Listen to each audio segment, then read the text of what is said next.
welcome back to Q&A with the GHSA. I'm Marvin James, Director of Media Relations, and I'm here with the immediate past Executive Director, Dr. Robin Hines, who is now still carrying a role with us here at GHSA as a liaison for the legislature. And you're Yes. also the Associate Director of Bass Fishing. Bass fishing, yeah. Still work with swimming and diving. Okay.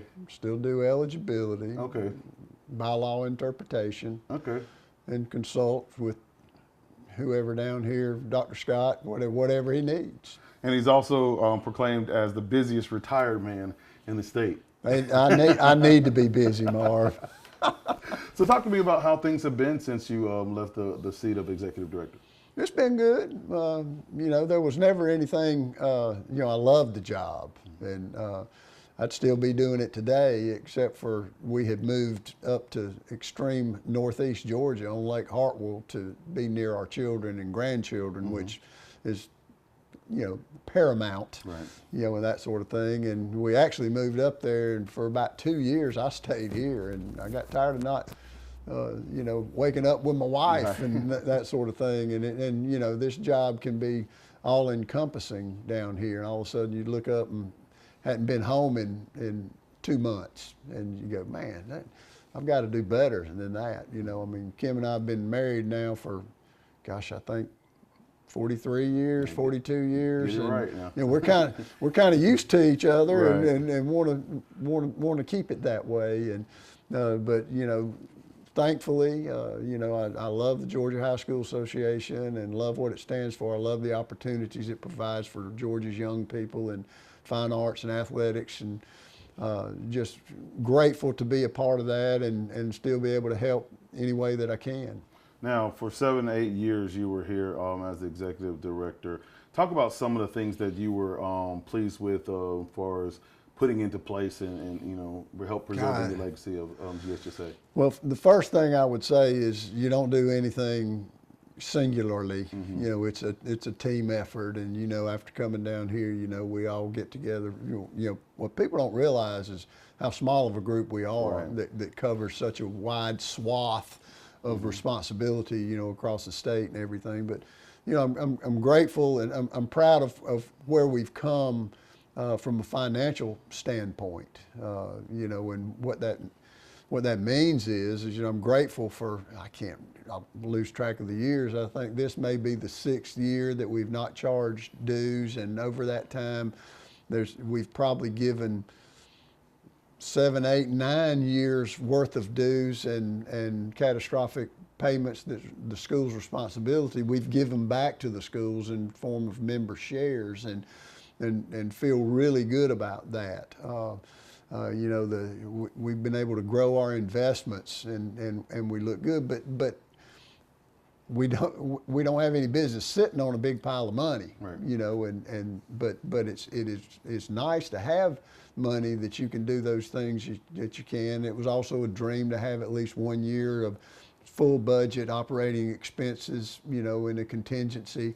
We've met that, quite a while, and investments have grown and done well, and that's what has really enabled us to be where we are financially and to be able to help those member schools. I was talking with an athletic director who had one of the coaches saying, why do we have to go down a day early it costs money for this, that, and other. And they said, wait a minute, for the softball tournament and that sort of thing. And that's not as bad as it was before, because we've moved the opening ceremony, later, so Right. you don't have to, a lot of them don't have to come as early as before. But they said, well, we look at and this athletic director was telling that young coach, what an investment that the GHSA makes in us. Right. We've been getting checks back, from them, which is, and it can be pretty significant, especially for some of your spring programs and, bolster your budget. So, that's a big thing and a big part of that. And what we've done with our marketing, and bringing TPG on track has been a really good thing for us. I'm really proud of the way that we've grown the network. And again, when we say we grown, we're talking about all of us, Right. member schools and that number continues to grow. I know Dr. Scott was telling me yesterday, about the number of schools that are growing to go into digital ticketing, which a great story about the digital ticketing is I hate to say it, but I'm an old guy, and like Joe Walsh once said, I'm a analog guy living in a digital world. Right, yeah. That is me. But we've got some of these young ADs that are really sharp technologically and that sort of thing. Well, anyway, somewhere along the line, GoFan, who we had partnered with, it was like, okay, they had a new way of structuring the contract that would be more beneficial to our schools and certainly the GHSA. Would you be interested in looking at that? And I said, well, let me take a look. I went and pulled the records for that, and I think we had made $14,000 with digital ticketing the year before. So I thought, well, whatever, we'll sign that, we'll do that. Well, then the next thing that happens is the shutdown and COVID, and then all of a sudden we wanted to we already had something in place that had touchless ticketing, and that sort of thing. And then all of a sudden we saw that number grow exponentially. Right. It went from 14,000 to about 350,000, which is, and that number is continuing to grow. And all of these programs and all of these things that we do are all brought together that allow us to do those member shares.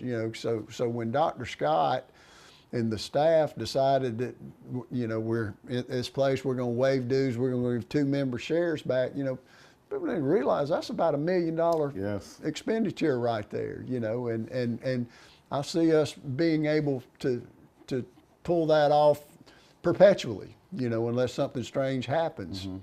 Another thing that I'm proud of is the way that we were able to handle the shutdown, and the way we were able to lead the country in coming back, and once again, it's a huge team effort. We got our doctors together, and for quite some time, I mean, they were bored too. Everybody was locked down. We, for the first little while, we met every day. We Zoomed and every day, and then when we put us a return to play safely plan. We would do that. We would measure, figure out what it is, get back together. How many contact traces there were. I mean, it's just crazy, the way that went. But we were able to do that and pull it off. And so those are just a few things that during my time that it was certainly a fruitful time, but it was certainly an intense time because there was. You were one way or another on the COVID issue, and I realized that whatever you do, for about half the people, you're not going to be right, and it's just very difficult. But we were able to hold steady and get the ship going and do it. I talked with another executive director who called me during that time, and this state, I think they started in February doing cross country. They were shut down all, and he called and asked, how are you able to do that? And I said, well, one thing is our governor, Brian Kemp, wrote us into his executive order giving us the authority to make our rules and get this thing happen. And I remember him saying, well, you got Kemp, we got Cuomo. And so it was different, but again, that just shows you the depth of how many people were involved in that. Our governor understood that the local economies, what a boon it is for those local economies for Friday night football, for instance, and sports and athletics and the financial impact. And he felt it was important to get back as quickly as we could, although safely. And he gave us the same opportunity that was given to the Major League Baseball and NCAA and the NFL, and I'm grateful for that, and I think we did good by him. Okay, some of those things in the past now have prepared you for what we got going on in the future, and you have several big things on the horizon that are going to help a lot of student athletes here in the GHSA. Can you talk about the scholarship proposal that we have going on? Yeah, I mean, it's a dream that I've had, and I've talked with people over the years about how do we put this together, and I felt like it was going to happen at some point, but it goes back to the financial, piece of things about where we are, and sharing that vision with Dr. Scott, and having the money locked away in our investments that we could release to make that happen. And basically it's a foundation that will be able to help students and provide scholarships or other philanthropic things, and to come in, and we've set up, it's called the GHSA Foundation. The GHSA Executive Committee voted in this month to release $3 million to act as seed money for this foundation. We're in the process. There's going to be a 7-member board that is totally separate from the GHSA. Right. And no current executive committee members can be on there to make sure that we separate. We understand that once that money's gone and shifted, it's never coming back. But we're in great shape on both sides of those. We've got a great board that has agreed to come together. We're in the process of getting our first meeting so that they can choose the officers and how that's going. Where it's probably not going to be able to get anything going this year as far as scholarships, but just as I'm thinking through things, the number that I throw out is we'll be able to give certainly easily $25,000 scholarships to students that are certainly with financial need, those that were really good academically, and those types of things. So pretty excited about that, and I think that it will continue to grow. I think that there will be organizations and individuals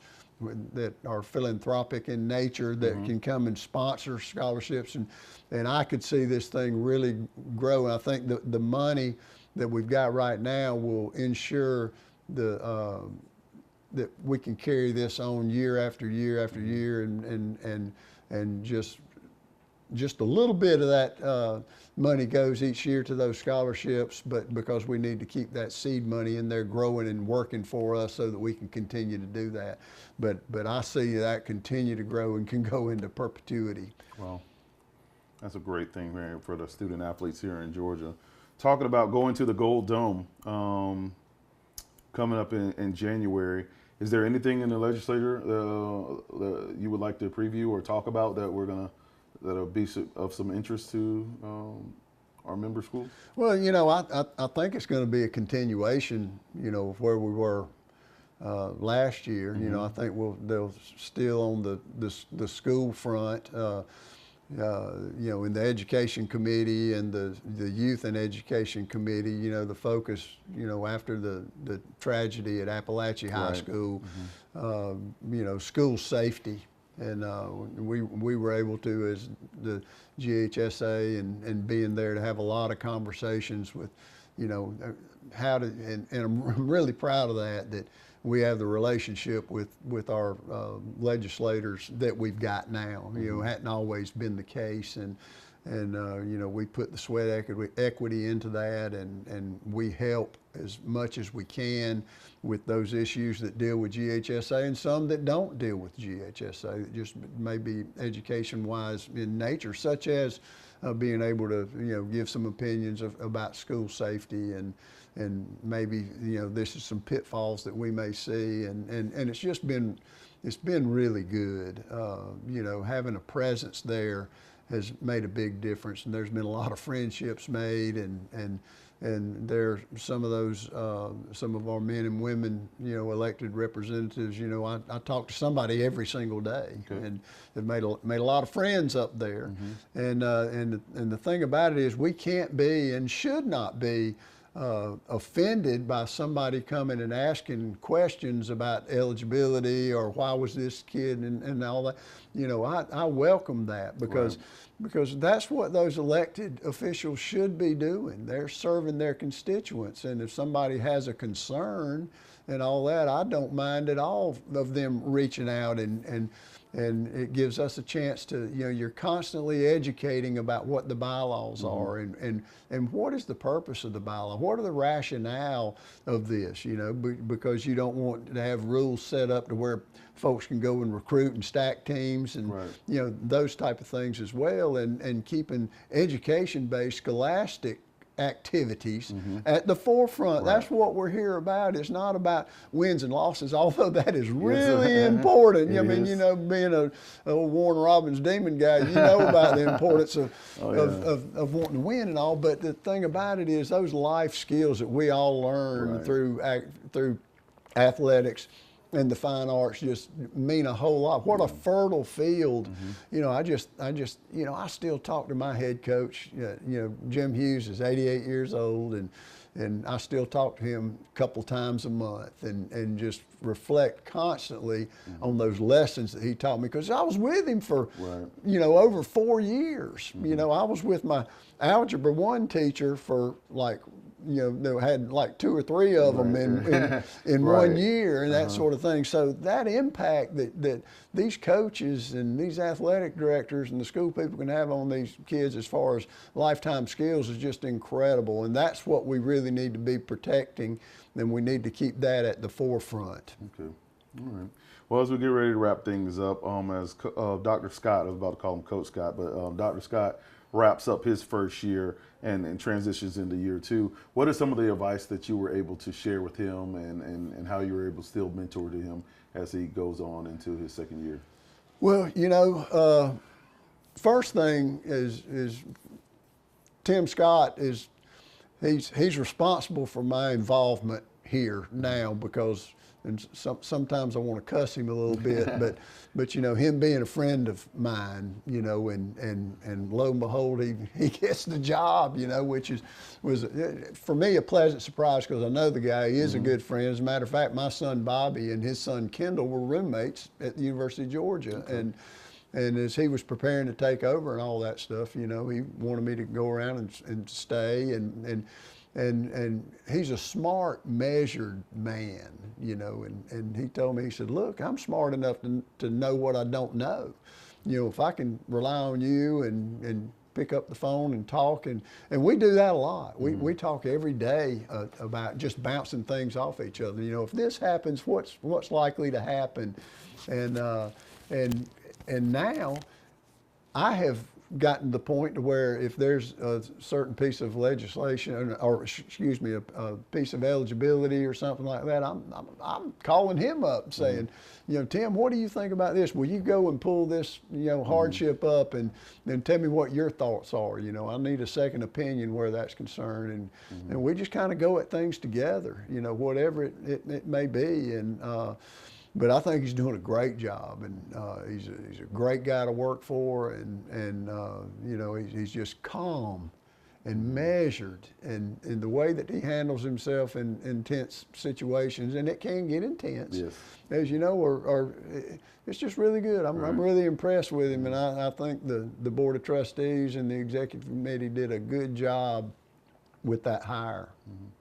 Well, I can appreciate you always taking my call whenever Yes, I have to ask you some questions, because I'm still transitioning as well. But I appreciate you sitting in and talking to us a little bit on Q&A with GHSA. That's pretty good. Q&A with GHSA. A little something we're coming up with. It's marvelous. That's a marvelous day. But we appreciate you all, and we'll see you on the next edition.